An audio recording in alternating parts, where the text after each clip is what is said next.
Wow, this is the next superstars that I'm going to invite to the special event, Thor Yumna. Thor is not just an artist, she is a multi-talented individual.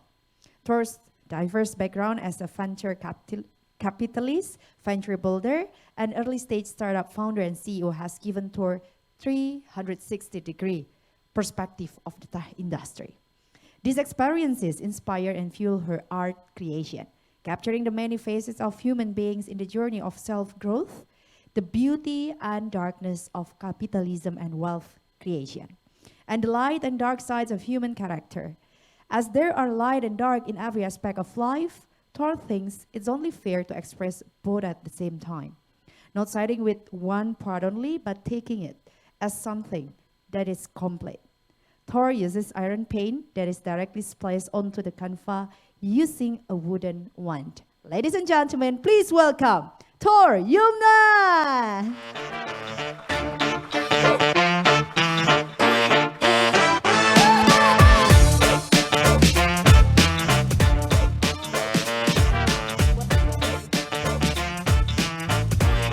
Hi everyone.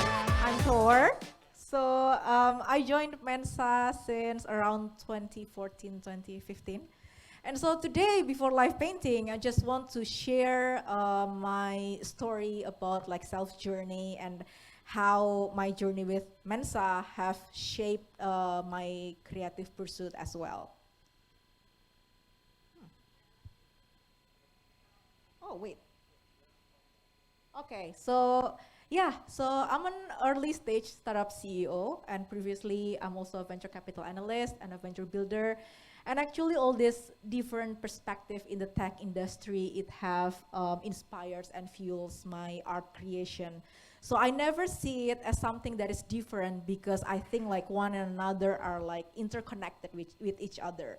Art is my way of expressing and communicating what I thought, what I feel, and everything. So it's my medium of communication. Yes. So my paintings are mostly inspired by people's journey of self-growth, the beauty and the dark side of capitalism, business creation, and wealth creation. Just because I live in it, I grow in it, and so I think that's the major concept of all of my arts. So yeah, how it began. My mother is a biology scientist, and my father is a dam engineer, a physicist, a robotic engineer. So she loves biology and he loves math and physics. And so at home, just like maybe like a typical of scientist engineer marriage, they are not really good at expressing and communicating feelings and emotions. So usually at home, on the dinner table, the discussion is mostly about the physics theory,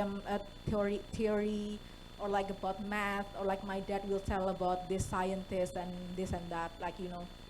And so my family is not that much communicative. And yeah, so I also spent early childhood close to East Timor during the East Timor war with Indonesia. So I have witnessed gun shooting, mass shooting, like people being shot dead in front of my face. And so at a kindergarten, so that actually created a dark view about life. And this is how idea expression and communication in my family looks like. This is actually an actual notes from my father just recently. Since I was kid, like he was also always communicating what he's doing through his notes, and he will expect me to learn in book and suddenly understand it. And so yeah, this one is his most recent project, and he just like give it to me and just want me to understand what it is. And so yeah, this was my painting. Like I paint about the betting equation, because at dinner table my dad liked to speak about it anyway. And so I read his engineering books, like his physics books and everything. And I used to be fangirling John Forbes Nash in elementary, because I thought that John Nash is such a complex and interesting character. And I was like, oh, it's very cool. I want to be like him, like it's a bit nuts, but he's genius. So yeah, my paintings was a little bit like this, mostly. And this is a vegetable stamp on batik inspired by fractal geometry. Like I kind of like want to combine like my mother's side of biology through using the vegetables, and also my dad's side sort of like science and physics to create the pattern of fractal geometry. And yeah, this was, I used to like to create some kind of like kaleidoscope of different elements. And I wrote a secret alphabet I made back then, but now I kind of like forgot like what it is actually. And yeah, so in elementary school, I felt different from my peers. It's just that kids my age, they didn't understand how cool John Nash is. They didn't know any Sarah Brightman song. They didn't read Taiko by Eiji Yoshikawa at like first grade of elementary school.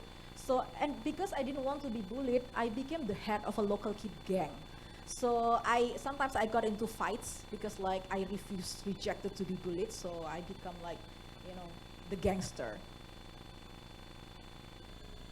And I felt better actually when my parents moved to Papua, because I was exposed to diverse cultures. So I felt less like an alien and felt slightly normal. And I interact with different cultures. There I joined a competition by AMINEF, the American Indonesian Exchange Foundation. That was actually a competition for university students, and I was in junior high school, and I just joined and won anyway. So yeah, even better when I joined Mensa in university. So I met friends whom I can talk to about things that I'm passionate about. So little by little, I came out from the dark place where I kept myself in and began to embrace the entire aspects of myself.